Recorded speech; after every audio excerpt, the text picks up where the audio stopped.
Educational activities Bengali চ্যানেলে তোমাদের সকলকে স্বাগত। আজকের ভিডিওতে আমি ক্লাস 7-এর রায়া মার্টিনের প্রশ্নবিচিত্র থেকে ফার্স্ট সেমিস্টারের ম্যাথে মডেল কোশ্চেন পেপার নাম্বার 10টা সলভ করব।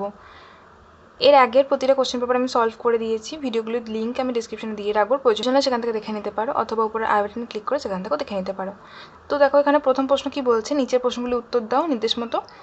একের একে বলছে 25 টাকার 8% সমান কত টাকা? 25 টাকার 8% ইজিক্যাল টু আমি লিখতে পারি 25 গুণ 8/100, 25 4-এ 100, 4 2-এ 8 সমান সমান কত পেলাম? 2 টাকা। তাহলে 25 টাকার 8% সমান 2 টাকা। 2 নাম্বার, ফাঁকা ঘরটি পূরণ করো। 21:28 সমানুপাত 3 অনুপাত এই ফাঁকা ঘরটায় কত বসবো আমাদের নির্ণয় করতে হবে। ধরে নিলাম এখানে আমি এক্স বসলো, তাহলে আমরা এখান থেকে কী লিখতে পারি? বা 21/28 সমান সমান 3/x। যদি কোনাকুনি গুণ করে তাহলে কি পাই? দেখো 21 গুণ এক্স ইজিক্যাল টু 3 গুণ 28,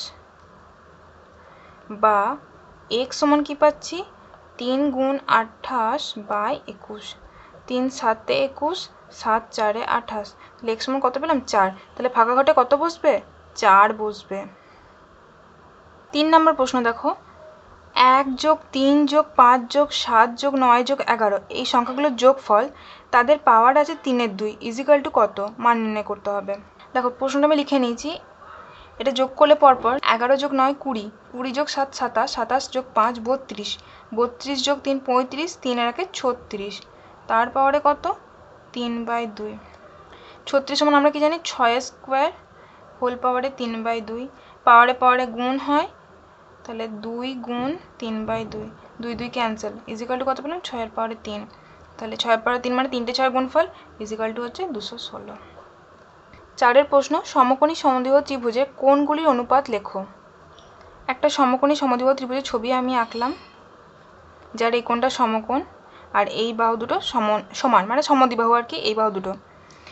আচ্ছা, যেহেতু এই বাহু দুটো সমান, তাহলে এদের বিপরীত কোণগুলো মানও সমান হবে। এর বিপরীত কোণ কোনটা? এইটা। আর এর বিপরীত কোণ কোনটা? এইটা। এ দুটো মান সমান। এবার যদি আমি নামকরণ করি যে এ বি সি একটা ত্রিভুজ, তাহলে ত্রিভুজের এ বি সি কোণটা আমি কত পেয়েছি? 90 ডিগ্রি। ত্রিভুজের তিনটে কোণের সমষ্টি কত হয়? 180 ডিগ্রি। তার মানে কি এ বি সি কোণ যোগ বি সি এ কোণ যোগ সি এ বি কোণ সমান সমান 180 ডিগ্রি। বা দেখো এ বি সি কোণের মান আমরা 90 ডিগ্রি পেয়ে গেছি, তাহলে বি সি এ কোণ যোগ সি এ বি কোণ সমান সমান 180 ডিগ্রি বিয়োগ 90 ডিগ্রি সমান সমান 90 ডিগ্রি। এখন যেহেতু সমান এই বাহু দুটো এ বি, যেহেতু এ বি সমান সমান বি সি, অতএব এ সি বি কোণ বা বি সি এ কোণ সমান সমান সি এ বি কোণ। বি সি এ কোণ আর এ সি বি কোণ একই কোণ। এখানে সি এ বি এর জায়গা বা বি সি এর জায়গায় একটা চেঞ্জ করে লিখি, বা সি এ বি কোণ যোগ সি এ বি কোণ সমান সমান 90 ডিগ্রি, বা 2 × সি এ বি কোণ সমান সমান 90 ডিগ্রি। তাহলে শুধুমাত্র একটা সি এ বি কোণের মান কত? 45 ডিগ্রি। 90/2 করলে তো 45ই পাচ্ছি, তাহলে সি এ বি কোণের মান পেয়েছি 45, তাহলে এই কোণটা মানও 45 হবে, তাহলে বি সি এ কোণের মানও 45 হবে। তাহলে একটা কোণ কত? 90, এটা 45, এটা 45, অতএব কোণগুলির মানের অনুপাত হবে 90 ডিগ্রি অনুপাত 45 ডিগ্রি অনুপাত 45 ডিগ্রি সমান সমান 2:1:1। 2-এর দাগে 3টে প্রশ্ন দেওয়া আছে, সলভ করতে বলেছে যে কোনো দুটো প্রশ্ন মান 2 করে। প্রথম প্রশ্ন, একটি ফার্নিচারের দোকানে এই মাসে মোট 15টি কাঠের আলমারি বিক্রি হয়েছে, যার মধ্যে 10টি আলমারির প্রত্যেকটিতে 300 টাকা করে লাভ হয়েছে, কিন্তু বাকি 5টি আলমারিতে মোট 200 টাকা ক্ষতি হয়েছে। ওই দোকানের মালিকের এই মাসে আলমারি বিক্রি করে কত টাকা লাভ বা ক্ষতি হয়েছে? এখানে প্রথম মানে 15টা আলমারি যার বিক্রি হয়ে গেছে, তার মধ্যে 10টাতে লাভ হয়েছে, 5টাতে ক্ষতি হয়েছে। 10টার প্রতিটিতে 300 টাকা করে লাভ, আর 5টার মোট ক্ষতি 200 টাকা। ভুলটা ম্যাক্সিমাম কেসে এখানেই হয় যে 5টা আলমারিতে মোট বলে দিয়েছে, মানে এক একটার জন্য 200 টাকা নয়, কিন্তু 5টার জন্য মোট 200 টাকা। ঠিক আছে, তাহলে অঙ্কটা করি আমি। দেখো প্রতি আলমারিতে লাভ হয়েছে 10টির প্রতি আলমারিতে লাভ, সবগুলোতে তো লাভ হয়নি, 10টা যে আলমারি লাভ হয়েছে সেগুলোর মধ্যে লাভ সমান 300 টাকা, অতএব মোট লাভ সমান একটাতে 300 টাকা, তাহলে 10টাতে কত? 10 গুণ 300 টাকা সমান সমান 3000 টাকা। আর মোট ক্ষতি কত হয়েছে? 200 টাকা। তাহলে মোট লাভ হয়েছে 3000 টাকা, ক্ষতি হয়েছে 200 টাকা। তাহলে আলটিমেটলি কী হয়েছে? দেখো লাভের পরিমাণটা বেশি, সুতরাং আমাদের লাভ হয়েছে। অতএব ওই দোকান মালিকের এই মাসে আলমারি বিক্রি করে লাভ হয়েছে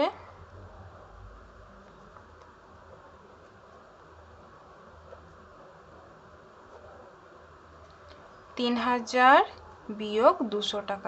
লাভ মানে পজিটিভ আর ক্ষতি মানে নেগেটিভ, এটা আমরা জানি। এবার যেহেতু লাভের অঙ্ক এখানে ক্ষতির থেকে অনেক বেশি, সুতরাং যোগ বিয়োগ করে আমাদের লাভই হচ্ছে। এত টাকা ইজিক্যাল টু 2800 টাকা। 2 নম্বর প্রশ্ন, আগে 125 টাকায় যে পরিমাণ চিনি পাওয়া যেত, এখন 150 টাকায় সেই পরিমাণ চিনি পাওয়া যায়। তাহলে এখন চিনির দাম শতকরা কত বেড়েছে বা কমেছে নির্ণয় করো। ধরি আগে 125 টাকায় 100 কিগ্রা চিনি পাওয়া যেত। বলে দিয়েছে এখন 150 টাকায় সেই পরিমাণ চিনি পাওয়া যায়। তাহলে সুতরাং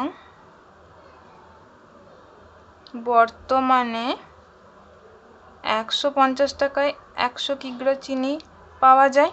তাহলে আগে 100 কিগ্রা চিনি কিনতে গেলে আমাকে কত টাকা দিতে হতো? 125 টাকা। এখন কত টাকা দিতে হয়? 150 টাকা। তাহলে কি হয়েছে? দাম বৃদ্ধি হয়েছে। অতএব দাম বৃদ্ধি সমান বর্তমানের দাম বিয়োগ আগেকার দাম সমান সমান 25 টাকা। অতএব শতকরা দাম বৃদ্ধি সমান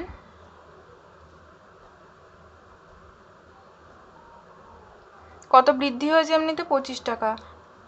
আগে কত দাম ছিল? 125 টাকা। তাহলে গুণ 100। কেন 100 গুণ করলাম? যেহেতু আমাদের শতকরা নির্ণয় করতে বলেছে। 25 5 125, 5 20 100। তাহলে শতকরা দাম বৃদ্ধি কত? 20। অতএব এখন চিনির দাম 20% বৃদ্ধি হয়েছে। 2-3 নম্বর প্রশ্ন, এক ব্যক্তির মাসিক আয় 38,750 টাকা। তিনি 2,750 টাকা বাড়ি ভাড়া দেন ও 12,000 টাকা সঞ্চয় করেন। বাকি টাকা 3:2:1 অনুপাতে সংসার খরচ, ছেলেমেয়েদের শিক্ষা ও স্বাস্থ্য বীমার জন্য খরচ করেন। তিনি ছেলেমেয়েদের শিক্ষার জন্য কত টাকা খরচ করেন নির্ণয় করো। মাসিক আয় বলেছে 38,750 টাকা। বাড়ি ভাড়া দেন 2,750 টাকা ও সঞ্চয় করেন 12,000 টাকা। তাহলে বাকি টাকা কত আছে দেখি। 38,750 টাকা থেকে এই দুটো যোগ করে বিয়োগ দেবো। যেহেতু এই দুটো পাশে সরিয়ে রাখছে, এরপরে যে বাকি টাকাটা পড়ে থাকছে সেইখান থেকে ওরা 3 খাতে খরচ করছে। তাহলে 12,000 যোগ 2,750 এত টাকা ইজিক্যাল টু 38,750 বিয়োগ এটা যোগ করলে হচ্ছে 14,750 টাকা ইজিক্যাল টু বিয়োগ করলে হচ্ছে 24,000 টাকা। এই 24,000 টাকা সে 3:2:1 এই হিসাবে খরচ করেছে সংসার খরচ, ছেলেমেয়েদের শিক্ষার জন্য আর স্বাস্থ্য বীমার জন্য। সংসার খরচ অনুপাত ছেলেমেয়ের শিক্ষা অনুপাত স্বাস্থ্য বীমা 3:2:1 খরচ করেছে। ধরি সংসার খরচ 3x টাকা, ছেলেমেয়ের শিক্ষা খরচ 2x টাকা এবং স্বাস্থ্য বীমায় খরচ এক্স টাকা। তাহলে এই 24,000 টাকা সে এই তিনটেভাবে খরচ করেছে। তার মানে কি 3x + 2x + x = 24,000 টাকা। শর্তে 3x + 2x + x = 24,000, বা এটা যোগ করলে কত পাচ্ছি 6x = 24,000, বা x = 24,000/6 এত টাকা = 4,000 টাকা। তাহলে x সমান কত পেলাম 4,000 টাকা।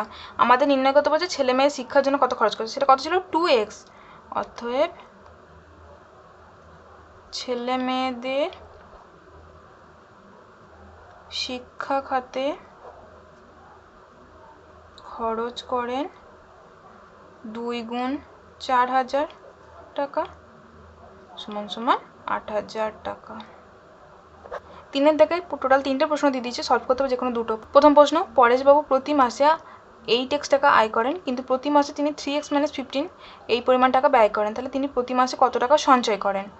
এই টাকাটা সে আয় করছে, তারপরে সে ব্যয় করছে মানে এটা খরচ করে ফেলছে, তাহলে বাকি টাকাটা তো সঞ্চয় করছে। তাহলে মাসিক আয় সমান বলে দিয়েছে 8x টাকা, মাসিক ব্যয় সমান বলে দিয়েছে 3x - 15 এই পরিমাণ টাকা। অর্থাৎ মাসিক সঞ্চয় তাহলে আয় থেকে ব্যয় বাদ দেব এত টাকা = 8x - 3x - প্লাস, যেহেতু ব্র্যাকেটে তোলার পরে সামনে মাইনাস ছিল তার জন্য প্রতিটার সাথে মাইনাস গুণ হয়েছে। তার জন্য দেখো 3x এর সামনে প্লাস ছিল, প্লাসে মাইনাসে মাইনাস হয়েছে, এর সামনে মাইনাস ছিল, মাইনাসে মাইনাসে প্লাস হয়েছে, এটা থেকে এটা বিয়োগ গেলে 5x + 15 এত টাকা। তাহলে ওই ব্যক্তির মাসিক সঞ্চয় কত 5x + 15 টাকা। 2 নম্বর কোশ্চেনটা আমি লিখে নিয়েছি। এই কোশ্চেনটা একটা ইম্পর্টেন্ট কোশ্চেন, প্রায় প্রতিটা সেটেই আমি এই কোশ্চেনটা দেখছি, তো তোমরা এই অঙ্কটা ভালো করে প্র্যাকটিস করো। দেখো এখানে 3 × 7² × 4 বাই নিচে 21 × 112, 3 × 7² × 4, 21কে আমি লিখতে পারি 3 × 7, 112কে উৎপাদকে ভাঙলে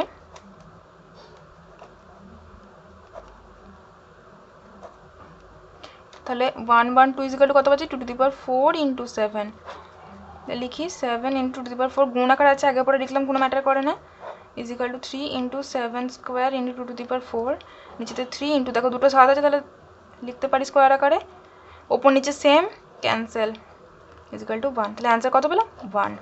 3-এর প্রশ্ন, 5 + 9x এবং 6 - 7x + 4x² এর যোগফল থেকে x² - 9x এবং -2x² + 3x + 5 এর যোগফল বিয়োগ করো। মানে এই দুটো সংখ্যামালার যোগ করতে হবে আর এই দুটো সংখ্যামালা যোগ করব। এবার এদের যে যোগফলটা হবে তার থেকে এদের যোগফলটা বাদ দেব। প্রশ্ন যেটা বলেছি আমি সেরকমভাবে লিখে নিয়েছি, তাহলে যোগ করে নিই। এবার দেখো 5 + 6 11, 9x, আমি এখানে খুঁজবো x যুক্ত পদ কি আছে, এখানে x যুক্ত পদ আছে 7x, কিন্তু এর চিহ্ন মাইনাস, এর চিহ্ন প্লাস, এর চিহ্ন মাইনাস, তাহলে +2x, বিয়োগ হয়ে গেছে যে বড় তার চিহ্ন পেয়েছে। 4x² আছে, লিখে দিলাম, কারণ x² যুক্ত আর কোনো পদ নেই যে যোগ বিয়োগ করব, মাইনাস এখানে দেখো x² - 2x², এর চিহ্ন প্লাস, এর চিহ্ন মাইনাস, তাহলে বিয়োগ হবে যে বড় তার চিহ্ন পাবে, তাহলে -x², -9x + 3x, এখানে তাই বিপরীত চিহ্ন, তাহলে বিয়োগ হবে যে বড় তার চিহ্ন পাবে, -6x + 5, তাহলে 11 + 2x + 4x²। এবার এখানে ফার্স্ট ব্র্যাকেট তুলতে গেলে সামনে মাইনাস আছে, তার জন্য প্রতিটার সাথে মাইনাস গুণ করতে হবে, তাহলে মাইনাসে মাইনাসে +x², মাইনাসে মাইনাসে +6x, মাইনাসে প্লাসে -5, = 11 - 5, তাহলে 6, +2x + 6x, তাহলে +8x, +4x² + x², তাহলে +5x², আরেক লাইন লিখে দিলাম, স্কোয়ার টার্মটাকে সামনে লিখে 5x² + 8x + 6, তাহলে নির্ণয় বিয়োগফল হলো 5x² + 8x + 6। তাহলে মডেল কোশ্চেন পেপার নাম্বার 10টা কমপ্লিট করে নিলাম, এক এক করে বাকি সিটগুলো কমপ্লিট করে দেবো। ভিডিওটি ভালো লেগে থাকলে অবশ্যই লাইক শেয়ার করে চ্যানেলকে সাবস্ক্রাইব করো। কোথাও বুঝতে অসুবিধা হলে কমেন্টে জানিয়ে আমি হেল্প করার চেষ্টা করব। Thank you.